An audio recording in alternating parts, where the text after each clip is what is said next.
David Benton is the Executive Director of the Marine Conservation Alliance, and he's a former Deputy Commissioner at the Alaska Department of Fish and Game.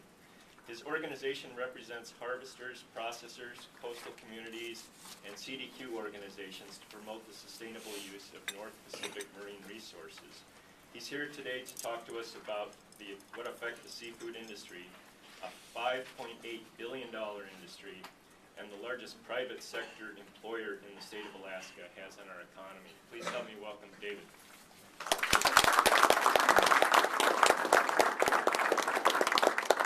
Thank you, Rick. I've never done a PowerPoint. Believe it or not, I'm going to come up and almost get into the 20th century, not the 21st century. So let's see if I can make this work. And if I can't, then we'll move along from there. Good morning, and my name is David Benton, and thank you for that kind introduction. I appreciate that. And I want to talk to you about the role that the seafood industry plays in the economy of the state of Alaska.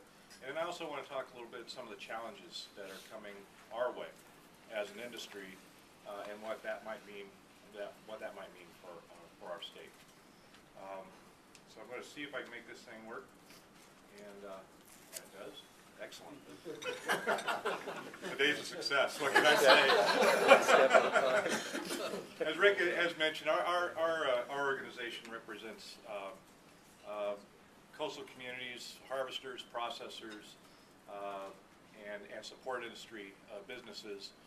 Collectively, our membership probably represents about 70 to 80% of the seafood production in the state, in one form or another. So it's a fairly broad-based organization with all the attendant interesting and often challenging ways of doing business when you have that large of a group. The good thing about our organization is, and most of you know this, fisheries can be highly contentious. Everybody's in competition with everybody else.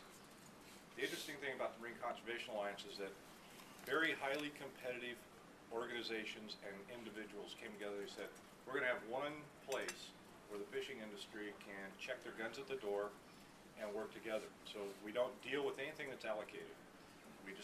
That's off the table, and we deal with conservation issues, and our real mission is to try and find practical solutions to real world management problems. And at times that's been difficult. Right now the North Pacific Fishery Management Council is meeting, as you know, here in Anchorage, and one of the big issues, and you have a letter in there about salmon bycatch. And normally that would be a conservation issue. That would be something, okay, how do we reduce the bycatch of salmon and still maintain the nation's largest, one of the cleanest fisheries, pollock fishery? But our organization would normally deal with that, cannot deal with it because it's also allocated. The only reason I mention that is just to give you a flavor for what we do and what we don't do.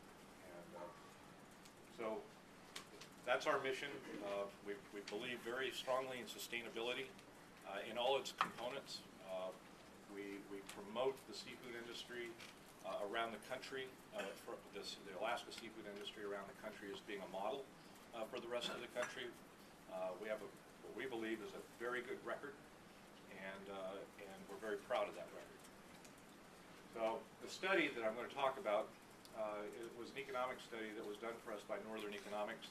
I'm really pleased that you guys went around and introduced all yourselves today, because I didn't hear that anybody from Northern Economics is here. So when I butcher their report, they're not going to know it until one of you rat on me.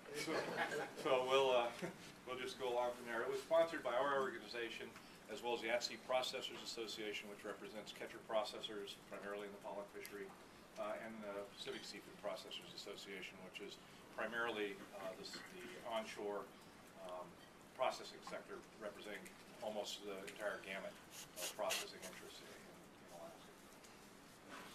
I mentioned sustainability because these days, with the incoming Obama administration, with concerns about climate change, and really a drumbeat of doom and gloom about the world's oceans that comes out of largely the environmental community, a lot of people lose track of where we're at. If you just read the papers, you're going to, a lot of people are going to think everything is just going down the tubes. What this graphic here shows you is just what's going on in the Bering Sea for groundfish. And if you look at, let's see if I can do it. Wow, I can't. All right.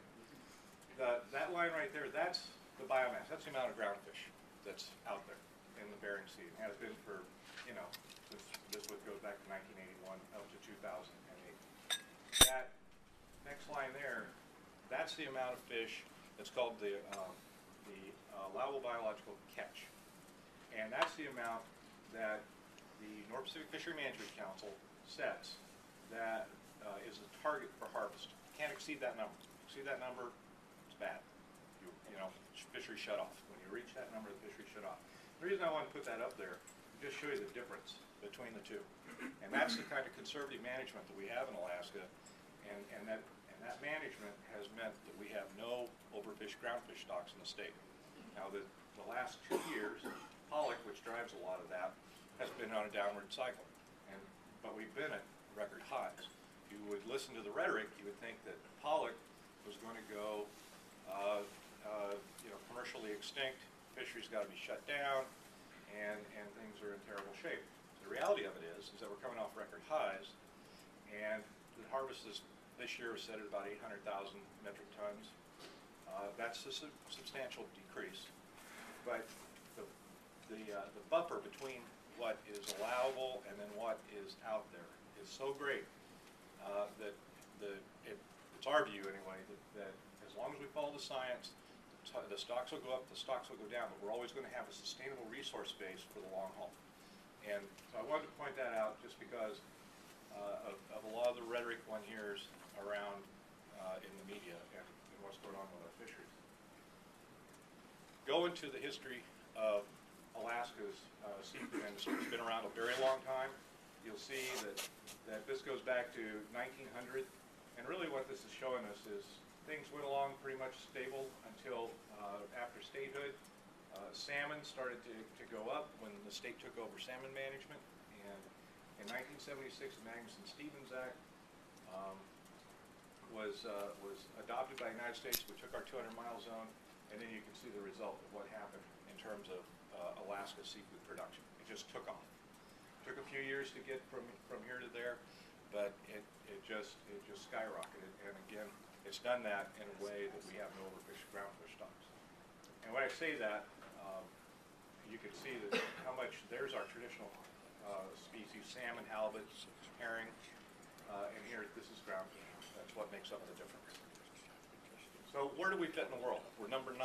If Alaska was a country, we'd be number 9 out of the entire world in terms of seafood production. 1/5 of the world's total production of groundfish comes out of Alaska waters. 42% of the wild salmon and 80% of the world wild captured king sockeye koa, just to put it into rough perspective.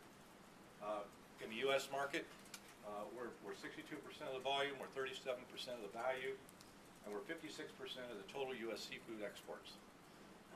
Pretty large part of the United States seafood industry. So how do we fit in regionally? And this just shows you U.S. total and how Alaska fits in, and then the other regions, Gulf of Mexico, the rest of the Pacific, that kind of thing. And this is again another depiction of where we fit in. But it's about $2.38 billion that come out of Alaska compared to the rest of the country, which is about maybe $4.25 billion. We're not Microsoft.